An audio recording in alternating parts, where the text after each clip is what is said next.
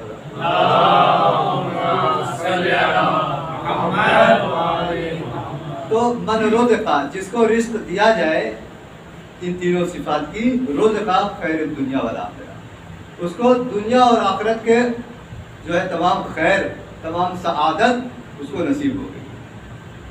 خیر، البتہ یہ علمی ایک پوائنٹ ہے کہ خیر اور سعادت میں کیا فرق ہے۔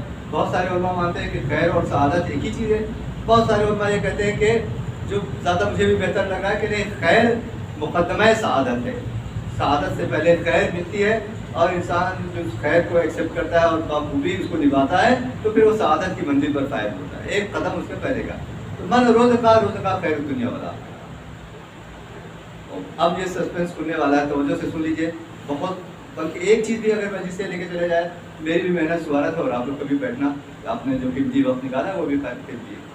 ان تین چیز کے بارے میں اللہ نے کیا فرمایا؟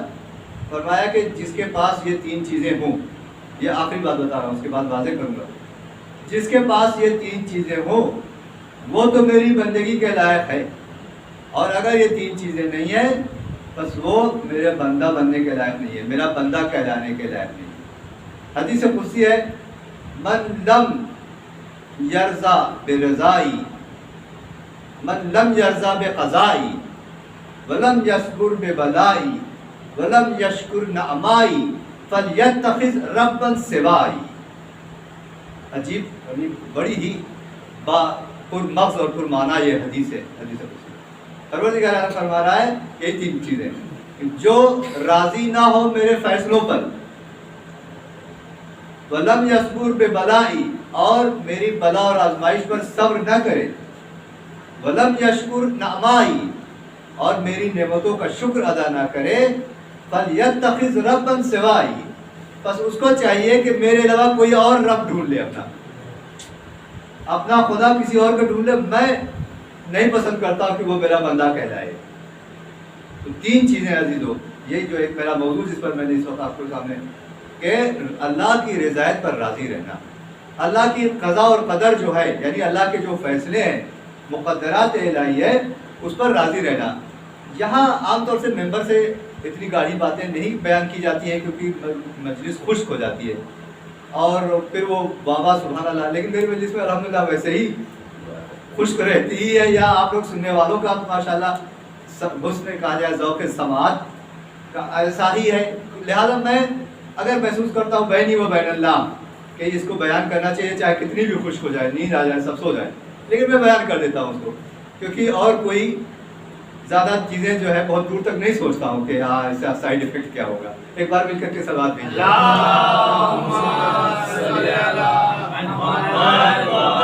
معلوم ہے کہ اللہ کی خوشی ہے اس میں، تو بیان کر دیتا ہوں، بھلے عوام کی خوشی نہ ہو، یہ کہنے کا مطلب سائیڈ افیکٹ ہے۔ بحث قضا و قدر عزیزان محترم، عمیق ترین مشکل ترین بحث ہے، بڑے بڑے علماء، بڑے بڑے بزرگان لڑکھڑا گئے اور جہنمی ہو گئے، بڑے بڑے، میں بھی بیان نہیں کر سکتا ہوں اور میں نہ کوئی دعویٰ بھی کر سکتا ہوں کہ پورا کنسیپٹ کلیئر ہے میرے لیے، لیکن بہرحال ہو سکتا ہے کہ some thing is better than nothing, ایک اندھوں میں کانا راجا، اس کے حساب سے میں تھوڑا سا زیادہ مثالیں آپ کے سامنے، مثالیں کچھ زیادہ آپ کے سامنے زیادہ جانتا ہوں، وغیرہ عمیق ترین بحث ہے، تھوڑی خشک ہے، علمی ہے، مل کر کے صلوات بھیجیے تو اس کو بیان کرتا ہوں۔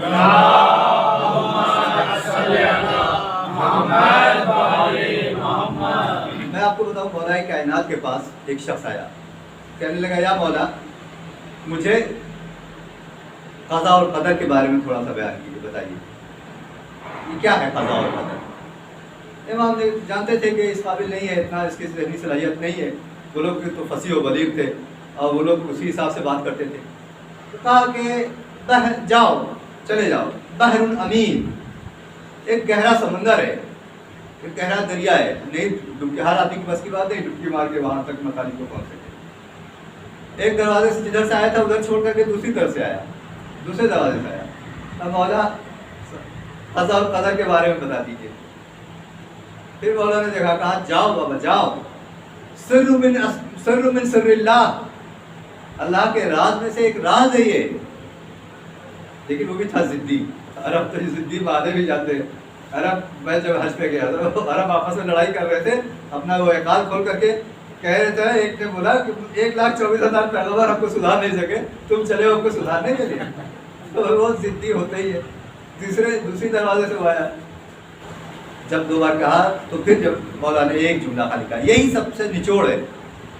البتہ میں اس کو پورا واضح کرنے کی کوشش کروں گا، تھوڑا بہت جس حد تک کر سکتا ہوں۔ امام نے پھر کیا فرمایا کہ لا جبر ولا تفویض بل الامر بین الامرین، نہ تو جبر ہے نہ تفویض ہے، بلکہ دونوں کے بیچ کا معاملہ ہے۔ یہ ابھی کچھ نہیں سمجھ میں آ رہا ہوگا۔ اب میں آپ کو بتاؤں، دیکھیے اللہ کے قضاء اور قدر میں بہت خوش گفتگو ہے یہ بیچ میں، لیکن 10 منٹ کے لیے آپ لوگ معذرت کے ساتھ، لیکن اس کو سن لیجئے۔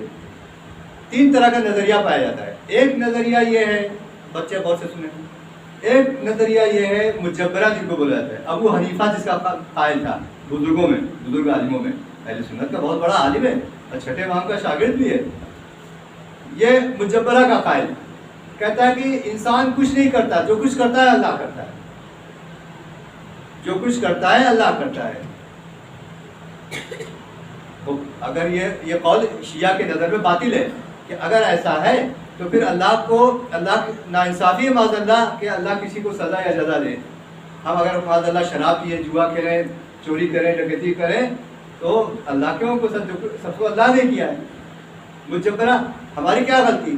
تو سزا یا جزا دینے کا کوئی حق نہیں بنتا ہے، کیونکہ انسان تو بے بس ہے۔ اس کا یہ کہنا ہے انسان بے بس ہے، جو کچھ کرتا ہے اللہ کرتا ہے۔ ابو حنیفہ ایک بار درس دے رہا تھا، بچوں کے لیے مثال دے رہا ہوں، ایک بار پڑھا رہا تھا، کلاس لے رہا تھا، یہی بات کر رہا تھا کہ اللہ اگر ہے تو اس کو دکھنا چاہیے۔ یہی اس کا ایمان ہی کیا ہے، یہی پہ ایمان ختم ہو جاتا ہے اس کا۔ اگر اللہ ہے تو اس کو دکھنا چاہیے۔ اور دوسرا سوال اس نے یہ کیا تھا کہ شیطان تو خود آگ سے بنا ہوا ہے، تو اس کو جہنم کیسے جلائے گی، آگ کو آگ کیسے جلائے گی۔ اور تیسری بات اس نے یہی کہی تھی کہ جو کچھ کرتا ہے اللہ کرتا ہے، بندہ بالکل بے بس ہے۔ سنا ہوا واقعہ ہوگا بچوں کو بھی۔ کیا کیا جناب بہلول نے؟ ایک مٹی کا ڈھیلا اٹھایا، مارا اس کو۔ جب اس کو لگی، اب چیختا پکارتا ہو، بہرحال بادشاہ کے پاس جب شکایت گئی، ہارون رشید کے پاس جب شکایت گئی، غالباً ہارون رشید تھا اس وقت، تو جناب بہلول نے کہا بھائی یہ تو کہتا ہے کہ جو کچھ کرتا ہے اللہ کرتا ہے، بندہ تو کچھ کرتا ہی نہیں، میں نے تھوڑی مارا ہے، اللہ نے اس کو مارا ہے، اس میں ہمارا کیا دوش ہے، ہماری کیا غلطی ہے، ہمارا کیا قصور ہے، اللہ نے مارا ہے۔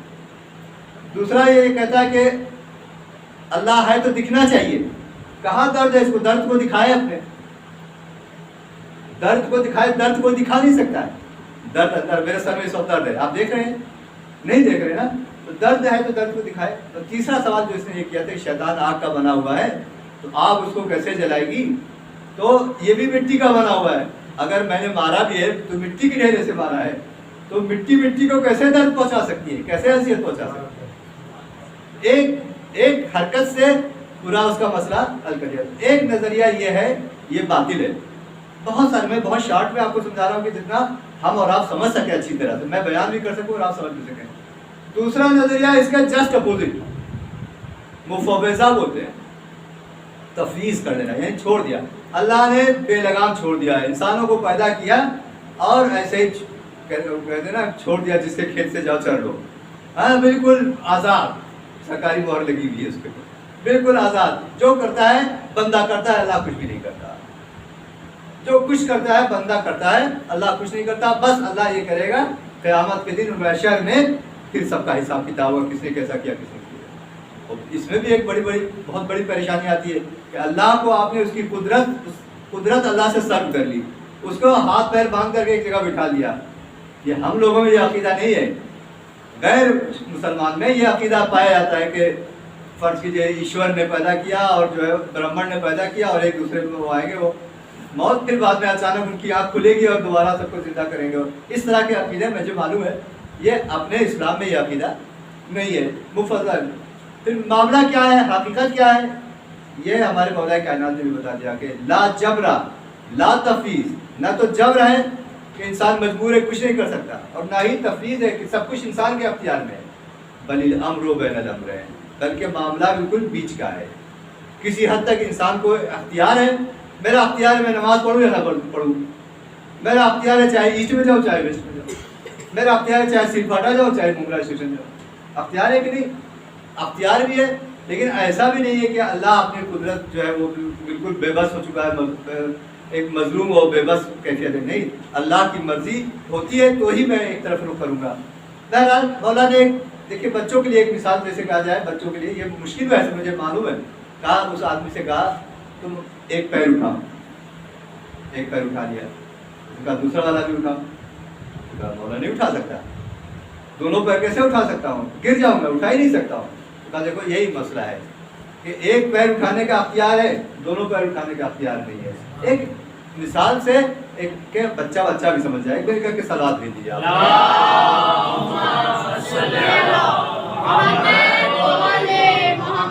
تو عزیزو ہم یہی کہنا چاہ رہے تھے کہ اللہ کی رضایت پر راضی رہنا ہے۔ یہ دیکھیے میں نے جیسا کہ دونوں مجلسوں میں اب تک یہی بات ہوئی کہ اس دنیا میں بلا اور مصیبت پریشانی آنا ہی آنا ہے، اور یہ البتہ قرآن مجید کی سورہ نساء کی آیت نمبر 79 اس میں بھی ایک عجیب آیت، تو ساری اچھی ہے، لیکن ایک ہے کہ جو بھی بلا اور مصیبت ہم پر آتی ہے وہ ہماری وجہ سے آتی ہے، کہیں نہ کہیں ہم خود اس کے ذمہ دار ہوتے ہیں۔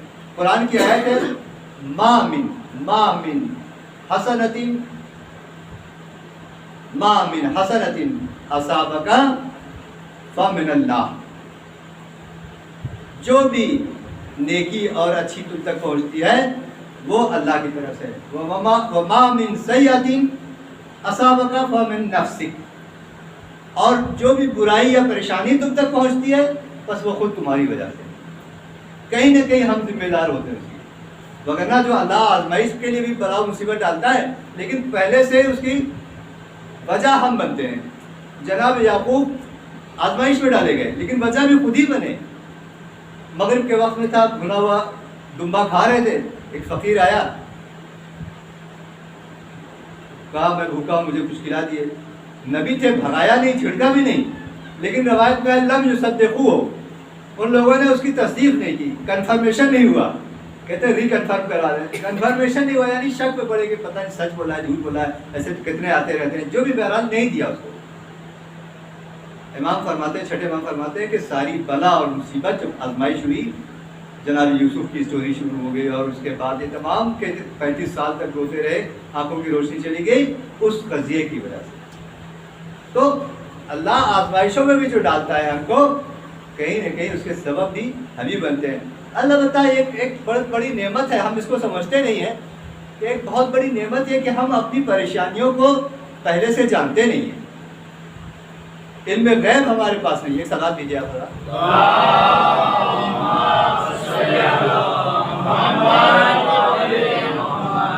کیوں نہیں ہے ہمارے پاس علم غیب؟ ہمارے پاس ظرفیت نہیں ہے علم غیب کی، ظرف ہونا چاہیے علم غیب کے لیے۔ اگر ہم کو پتہ چل جائے ابھی یہاں سے باہر نکلوں گا، ایک سر پر ایک کنکڑی آ کے پڑ جائے گی، سر پہ چوٹ لگے گی، میں دن بھر رات بھر بیٹھا رہوں گا، جاؤں گا نہیں ڈر کے مارے کہ میرے سر پہ پتھر پڑنے والا ہے، کیوں؟ میرے اندر ظرفیت نہیں۔ اگر ایک عورت کو پتہ چلے کہ اس کا شوہر 2 سال بعد ایکسیڈنٹ کر کے مر جائے گا، کبھی تیار نہیں ہوگی اس سے شادی کرنے کے لیے۔ ایک مرد کو پتہ چلا کہ اس کی بیوی 10 سال بعد کینسر کے بیمار ہو جائے گی، مر جائے گی، شادی کرنے کے لیے نہیں تیار ہوگا، پورا اختلال ہے، نظام دھرم برہم ہو جائے گا۔ کیوں؟ کیونکہ ظرفیت نہیں ہے۔ ایک شخص آیا چھٹے ماہ میں، ہم جعفر صادق علیہ السلام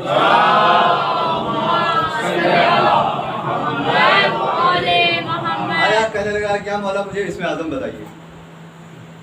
یہاں ایک بات بتا دوں، میرے پاس ایک فون آیا، نصفی ہاؤس کے کوئی بہت بڑے ٹرسٹی آیا، مولانا باقر صاحب آپ ہیں؟ جی ذرا اس میں اعظم بتائیے، ذرا ٹائم نہیں ہے، جلدی بتائیے۔ اس طرح کا انداز صاحب کا گفتگو کر لے گا۔ ارے بھیا میں نے کہا میرے اتنے اوقات، میں اس میں اعظم کہا جاتا ہوں؟ نہیں میں نے سنا ہے کہ آپ کے پاس کچھ اس میں اعظم۔ ارے میں نے کہا نہیں کوئی سوال نہیں۔ تو میں آپ کو یہ بات بتاؤں کہ اس میں اعظم کوئی ایسا لفظ نہیں ہے کہ کہہ دیجیے 3 بار اللہ آنکھ بند کر کے کہہ دیجیے یا اللہ یا اللہ، اور جو ہے آپ جو چاہیے وہ کر لیجیے، کن فیکون۔ علماء اکثریت یہی کہتی ہے کہ بہت غور سے سنیے کیا کہہ رہا ہوں، اسم اعظم روحانی ترقی ہے. روح انسان کی جب ترقی کر جاتی ہے تو اللہ اس کو کچھ ایک عنایت کرتا ہے، وہ اللہ کا عطیہ ہے، اللہ اس کو کچھ گفٹ دے دیتا ہے. کوئی لفظ نہیں ہے کہ اگر ایک عام انسان کو بھی وہ لفظ اگر معلوم ہو جائے تو پھر وہ اسم اعظم جان جائے گا اور وہ سب کچھ کر لے گا. نہیں، پہلی شرط یہی ہے کہ روحانی اعتبار سے اتنی ترقی کر جائے کہ تب اس کے زبان میں وہ تاثیر پیدا ہو، تب وہ اسم اعظم کو کچھ اثر ہو پائے گا. آیا چھٹے امام کے پاس، کہا کہ مجھے اسم اعظم دے دیجیے، بتا دیجیے. چھٹے امام نے کہا، سمجھایا ظرفیت چاہیے اس کے لیے، برداشت نہیں کر پاؤ گے. نہیں مولا مجھے اسم اعظم بتا دیجیے. اچھا کہا ٹھیک ہے، جاؤ کل اپنے گھر سے صبح نماز کے بعد نکلو، باہر نکلو، جو دیکھو وہاں کے مجھے بتاؤ. اب دیکھیں امام عملی طور پر پریکٹیکلی اس کو سمجھا رہے ہیں کہ دیکھو ظرفیت ہونا چاہیے اس کے لیے. وہ گیا صبح، باہر نکلا تو دیکھا کہ ایک پل ہے پتلا سا، اس پل پر ایک بوڑھا انسان لکڑی کا گٹھر باندھے جنگل سے لکڑی اکڑی کاٹ کے لے کے آ رہا تھا، اور دھیرے دھیرے بہت بوڑھا انسان ہے، دھیرے دھیرے ادھر سے پل کے اوپر سے گزر رہا تھا. اتنے میں اس نے دیکھا کہ ایک جوان گھوڑے پر بیٹھا، بہت تیزی سے، اس کو بہت جلدی تھی، بہت تیزی سے گھوڑا سرپٹ دوڑاتا ہوا وہ اسی پل کے پاس میں آیا. اب وہ پل اتنا پتلا تھا کہ جوان کے جانے کے لیے گھوڑے کے ساتھ میں راستہ نہیں ہوا. پہلے تو اس نے کہا کہ کنارے ہٹو کنارے ہٹو، لیکن بوڑھا کان سے بھی کم سنتا تھا اور جگہ بھی نہیں تھی کہ وہ کنارے ہٹتا. اس نے پھر اس جوان نے تازیانہ نکالا، 2-3 کوڑے مارے اس کو، بوڑھے کو، اور اس کے بعد بھی جب بوڑھا نہیں کسکا تو لات بڑھایا اور لات سے اس کے پیٹھ پہ مارا اور بوڑھا منہ کے بل زمین پر گر گیا. لکڑی پوری اس کی نکل گئی اور ایک گھوڑا دوڑاتا ہوا نکل گیا. اس نے دیکھا اور بہت اس کا غصہ آیا کہ ایک بوڑھے انسان کے اوپر تمہارے باپ کی ان کا یہ آتی اور تم نے ایسا کیا. بہت غصہ آیا. لیکن دیکھا اب جب شام کو گیا چھٹے امام کی خدمت میں تو چھٹے امام نے پوچھا کہ تم گئے تھے باہر؟ کہا ہاں. کہا کیا دیکھا؟ تو کہا کہ ایسے ایسے میں نے دیکھا کہ کہا اگر تم وہاں اسم اعظم تمہارے پاس ہوتا تو تم کیا کرتے؟ کہا کہ مولا میں تو بہت سخت جواب دیتا ہوں، اس جوان کو بہت سخت سزا دیتا، بہت سخت تنبیہ کرتا اس کی. اس کو شرم نہیں آئی، اس کو حیا نہیں آئی. ایک بوڑھے انسان کو جو جس کا چلنا پھرنا مشکل، اس کو تم یا تو رک جاتے یا کسی اور راستے سے جاتے. تو امام نے کہا کہ وہ جو بوڑھا ہے ہمارے چاہنے والوں میں سے، اور اس کے پاس اسم اعظم ہے، لیکن اس کے پاس ظرفیت ہے، چاہتا وہ بھی فنا کر دیتا ایک اشارے میں اسم اعظم کے، لیکن اس کے اتنی ظرفیت بلند ہے کہ اس نے اس کو کوئی بھی بددعا نہیں کی، کوئی بھی اسم اعظم کو نہیں کسی کی. تو ظرفیت ہونا چاہیے عزیزان محترم. تو بہرحال عزیزو، یہ اللہ کی رضایت پر راضی رہنا. ہم نہیں سمجھتے، علم غیب ہمارے پاس اسی لیے نہیں ہے. یہ تو اہل بیت کا کلیجہ ہے. مولا کائنات کو پتا تھا کہ ابن ملجم کیا کرنے والا ہے، امام حسین کو پتا ہے کہ کیا ہونے والا ہے، لیکن وہی جیسا میں نے کل کی مجلس میں بھی کہا، رضا اللہ رضا نہ اہل البیت. امام حسین بار بار یہی کہہ رہے ہیں کہ اللہ کی رضایت، ہم اہل بیت کی رضایت ہے. کہ اور سلوات دیجیے.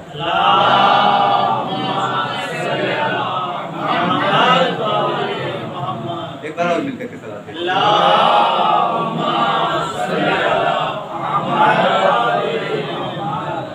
وقت اگر ہے تو میں ابھی تک دیکھیں، میں نے کل جیسا کہا تھا کہ 2 باتیں ہیں، ہو سکتا ہے 15 سے 20 منٹ جائے. اگر اس کو شروع کر دوں گا یا یہاں سے مسائل پڑھیں گے تو کل میں نے کہا تھا پہلے بھی پرسوں کی وجہ سے ہوئی کہ 2 باتیں.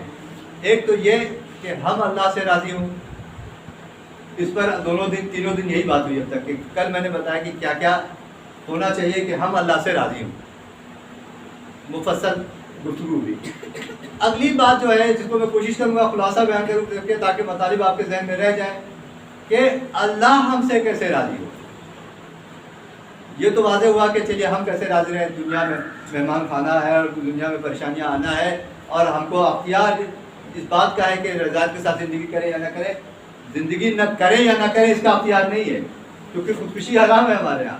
یہ ساری باتیں ہو چکی، لیکن اللہ کی رضایت کی کیا علامت ہے؟ پیغمبر اکرم محمد صلی اللہ علیہ وسلم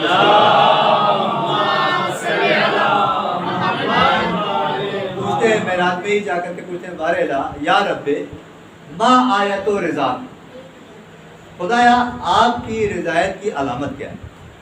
ہم کیسے سمجھیں کہ آپ راضی ہیں اپنے بندے سے؟ پروردگار عالم نے 3 صفت بیان کی، یہاں پر بھی 3 ہے. تین صفت پروردگار عالم نے بیان کی. کہا کہ ذکرن، سب سے کہا کہ یا رسول اللہ جس کے اندر یہ تین صفت ہو میں اس سے راضی ہوں. ذکرن لا یخالطہ النسیان، وہ مجھے ایسا یاد رکھے، ذکر یعنی ضروری ہاتھ میں دن بھر تسبیح پڑھتا رہے. ذکرن یعنی مجھے یاد رکھے جس میں فراموشی شامل نہ ہو. ذکرن لا یخالطہ النسیان، یعنی انسان اللہ کو ہر حال میں یاد رکھے، غم میں بھی یاد رکھے، خوشیوں میں بھی یاد رکھے.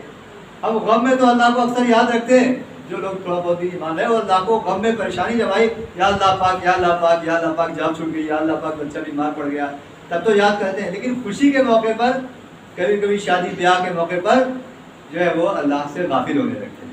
تو ایسا ذکر نہ ہو جس میں فراموشی شامل ہو. لا یخالطہ، مخلوط نہ ہو جس میں فراموشی ہو. غم میں، خوشی میں، خاص طور سے گناہ کے موقع پر. چھٹے امام جعفر صادق علیہ السلام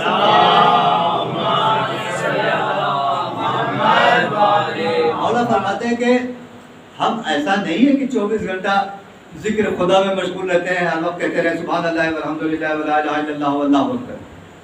اگرچہ مولا فرما رہے ہیں اگرچہ یہ بھی ذکر ہے، لیکن ہم 24 گھنٹہ ممکن ہی نہیں انسان کے لیے. دنیا کھیتی باڑی، بیوی بچے، کھانا پینا، سونا جاگنا، دنیا کے مشغولیت ہے اس دنیا میں ہزاروں. لیکن ذکر میں مشغول رہنے سے مراد یہ ہے کہ گناہ کے وقت میں ہم اللہ کو کبھی بھولتے نہیں، یعنی ہم گناہ نہیں کرتے. جب بھی گناہ کا موقع آتا ہے تو کوئی معاملات میں کہیں سچ بولنے کی بات ہے یا جھوٹ بولے یا سچ بولے تو پھر ہم جھوٹ کو نہیں انتخاب کرتے. گناہ کے کرنے کے موقع پر ہم اللہ کو ہمیشہ یاد کرتے. ذکرن، ایسا ذکر لا یخالطہ النسیان. قرآن مجید میں بھی آیا وَاذْكُرُوا اللَّهَ ذِكْرًا كَثِيرًا، اللہ کو کثیر، زیادہ سے زیادہ یاد کرو. حدیث ہے الذکر نور، ذکر نور ہے. شیخ عباس قمی جن کی وفات الجنان ہے، جب وہ ذکر کرتے تھے تو ان کے جسم سے نور نکلتا تھا. ایک عالم نے دیکھا کہ ایک جگنو جیسا کچھ چیز چمکتا چلا جا رہا ہے. گئے دیکھیں کیا چیز ہے، دیکھا شیخ عباس قمی. کہا کہ یہ کیسا، میں آپ کے جسم سے نور نکلتا دیکھ رہا تھا. مشہد میں امام رضا صاحب کے روضے کے پاس میں ایک گلی سے گزر رہے تھے. فوراً کہا کہ یہ جو گنبد دکھ رہا ہے، سبز گنبد، آٹھویں امام کا جو گنبد ہے، تم کو اس گنبد کی قسم ہے اور جو اس کے نیچے سویا ہوا ہے اس کی قسم ہے، جب تک میں زندہ ہوں نہ بتانا کسی کو. کہا میں نہیں بتاؤں گا، وعدہ کرتا ہوں، آپ کے مرنے کے بعد ہی بتاؤں گا اگر بتایا کسی کو. تو کہا کہ میرا یہ حال ہے کہ اگر میں منہ سے اللہ بھی کہتا ہوں خالی تو میرے جسم سے نور نکلنے لگتا ہے. کوئی بھی ذکر پڑھتا ہوں تو جسم سے روشنی نکلتی، نور نکلتا ہے. الذکر نور. تو ایسا ذکر جس میں فراموشی نہ ہو. ہم لوگ بھی مومن ہیں لیکن کبھی کبھی یعنی عام انسان، وہی البتہ ایک تھوڑا لطیفے جیسا ہے کہ کہتے ہیں کہ دو دوست بیٹھے البم میں گندی گندی تصویریں دیکھ رہے تھے اور دیکھے جیسے پیش پلٹتے تھے کہتے سبحان اللہ سبحان اللہ، جیسے ہیروئن ہیروئن کی فوٹو ہے سبحان اللہ. ایک ساتھ میں 4-5 پنا پلٹ گیا، 4-5 پیج ایک ساتھ میں پلٹ گیا تو دوسرا دوست کہتا ہے ابے کہیں سبحان اللہ گزر گیا، یعنی پھر سے پلٹو والا. تو یہ کیا ہے؟ یہ ذکر اللہ یخالطہ النسیان یہ ہو گیا. یا لا یخالطہ النسیان نہیں، ذکر ہم نماز بھی پڑھتے ہیں لیکن ہاں نامحرم سے نظروں کو بھی بچا بھی نہیں پاتے ہیں یا دوسرے گناہ بھی ہم سے ہو جاتے ہیں. ایسا یہ والے نہیں، ایسا ذکر ہو اللہ کو کہ پھر آدمی اس میں سے بھولے نہیں. یہ پہلی چیز.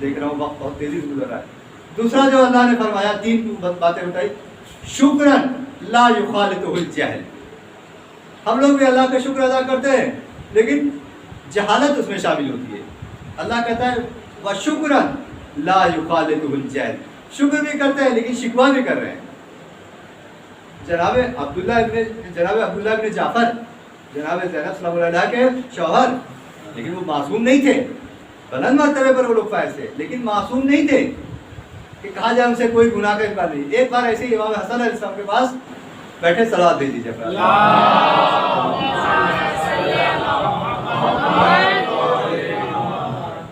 ایک بار اور صلوات دے دیجیے.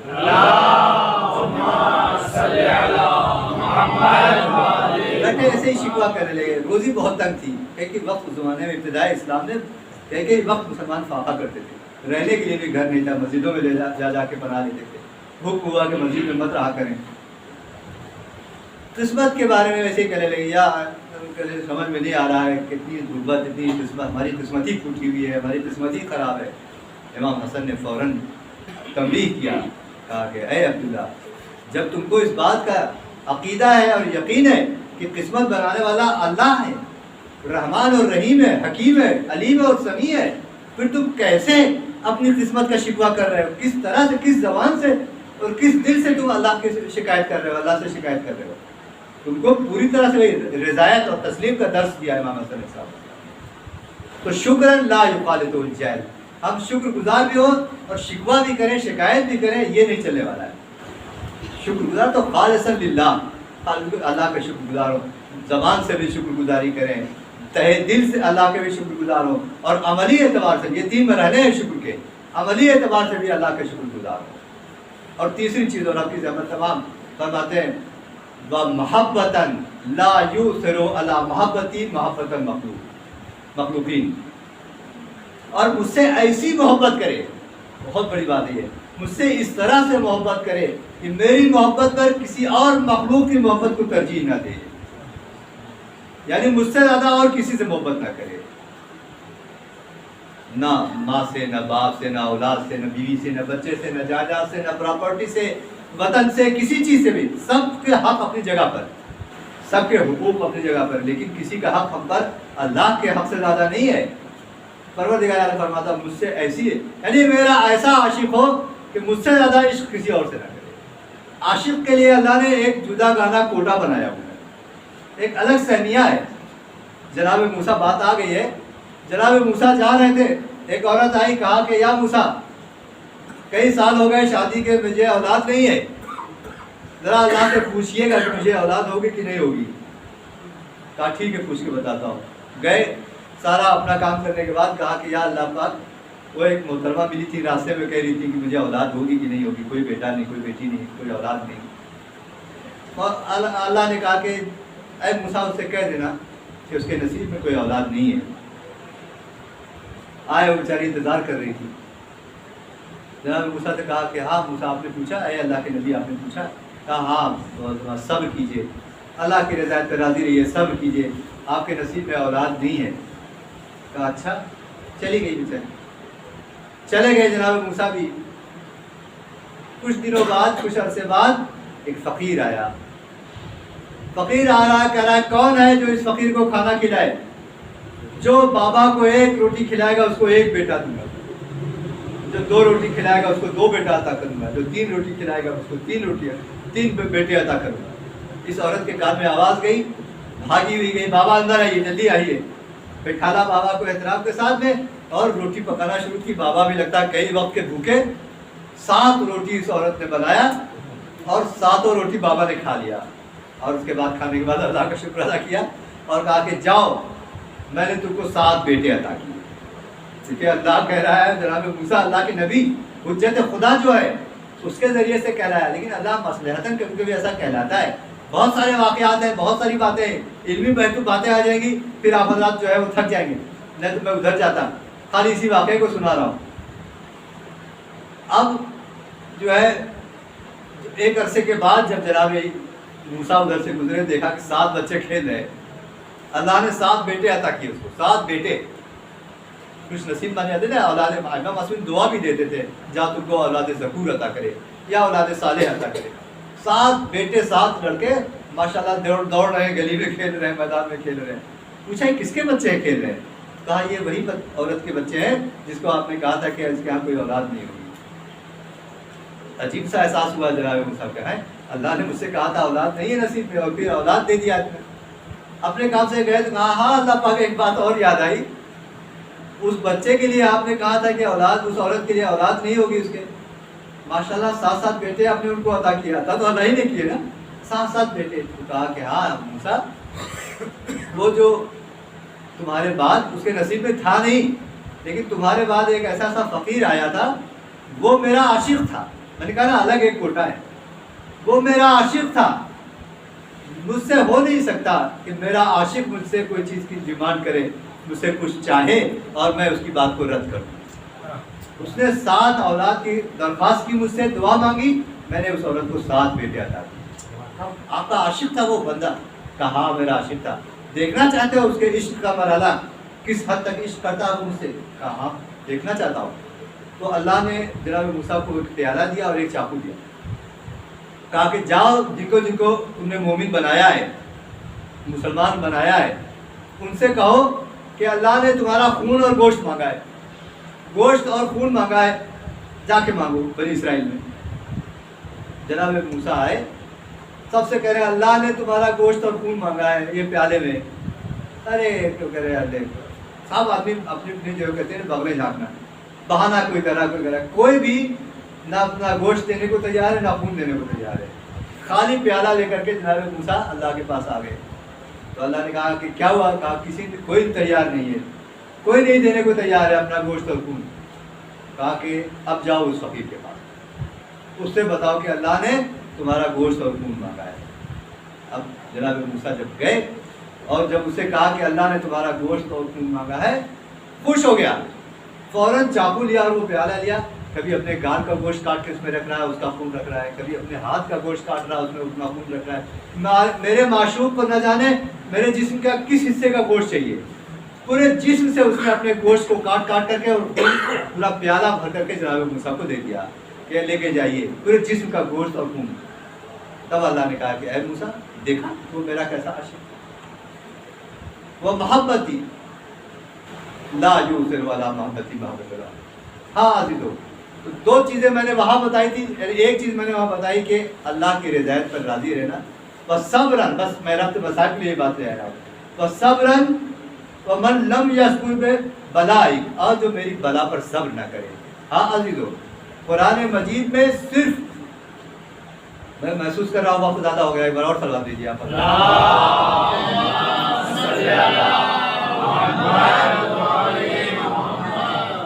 70 بار قرآن مجید میں صبر کی تعریف کی گئی. صبر کریں گے.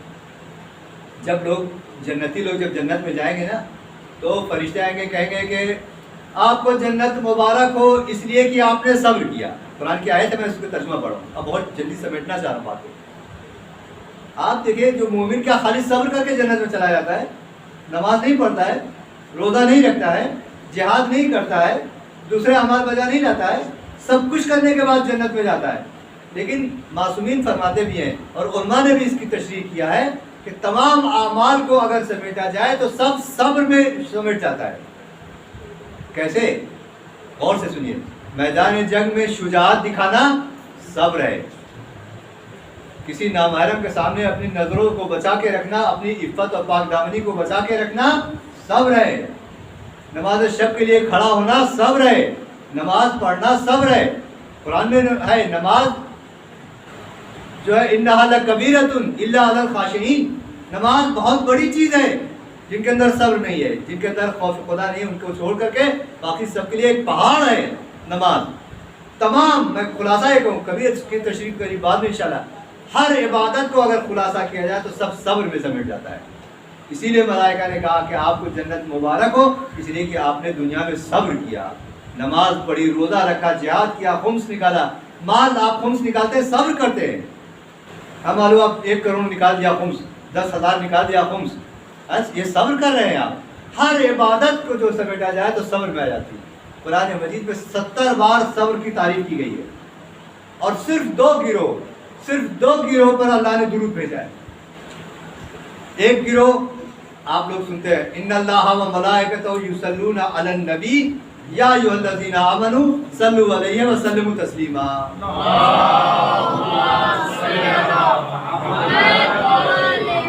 تو کس پر درود بھیجا گیا؟ نبی پر. اے ایمان لانے والے جو ہے کس پر درود بھیجا ہے؟ نبیوں پر درود بھیجا اللہ نے. دوسرا گروہ جس پر اللہ نے قرآن میں درود بھیجا ہے وہ صابرین پر. بس صابرین پر. وبشر الصابرین، بشارت دو صابرین کے. الذین اذا اصابتهم مصیبہ، وہ صابرین کے جب ان پر کوئی مصیبت آتی ہے قالوا انا للہ و انا الیہ راجعون، جو انا للہ و انا الیہ راجعون کہتے ہیں یعنی ہم سب اللہ کے لیے ہیں اور اللہ کی طرف لٹ جائیں گے. اولئک علیہم صلوات من ربہم، فرماتے یہ وہی لوگ ہیں کہ جن پر اللہ کے یعنی اپنے رب کی طرف سے درود بھیجا جاتا ہے. صرف قرآن میں 2 گروہ پر درود بھیجا گیا ہے، ایک نبیوں پر اور ایک صابرین پر. اور تیسرا اور آخری مرحلہ عزیزو شکر ہے، وَمَن لَّمْ يَشْكُرْ عَلَىٰ نَعْمَائِهِ، ہے نا، اور جو فَلْيَتَّخِذْ رَبًّا سَوَائِي، اور جو میرے شکر گزار نہ ہو عزیزو۔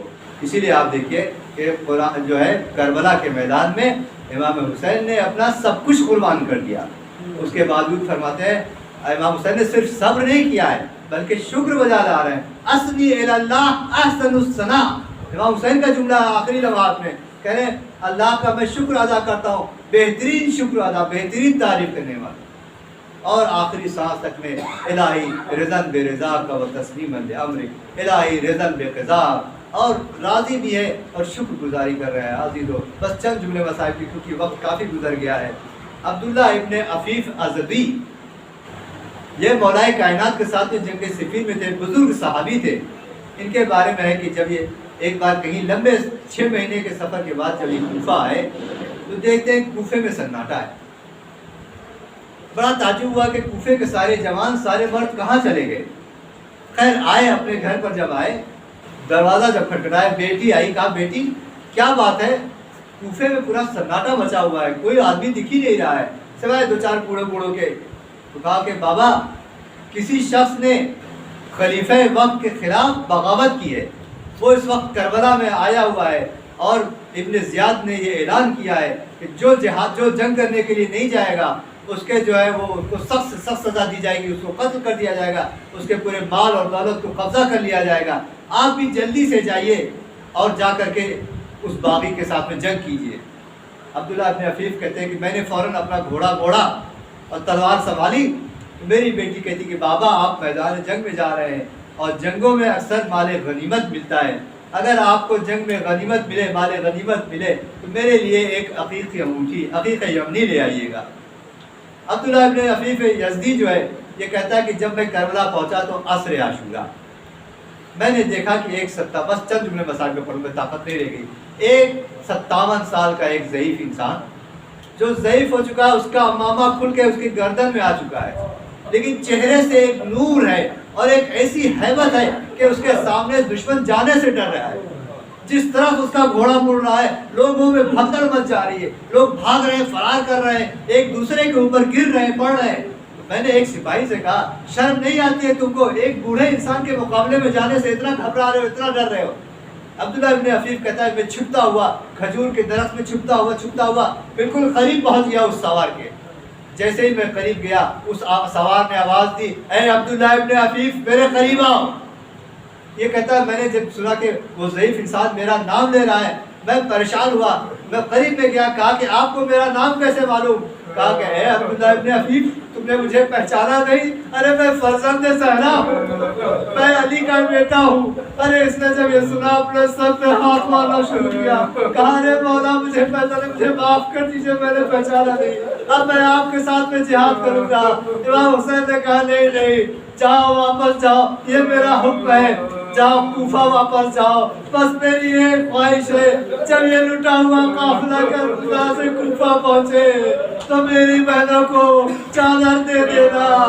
جب اس نے گھوڑا موڑا تو امام حسین نے کہا تمہاری بیٹی نے عقیق یمنی منگایا تھا، یہ لو میری انگوٹھی، میری طرف سے اپنی بیٹی کو دے دینا۔ آج مولا آپ کی یہ خواہش پوری نہ ہو سکی، کربلا اور کوفہ میں آپ کی بہنیں، آپ کے گھرانے کی عورتیں سے مقطع اور چادر کوفہ اور شام کے بازار میں سیالم الذین ظلموا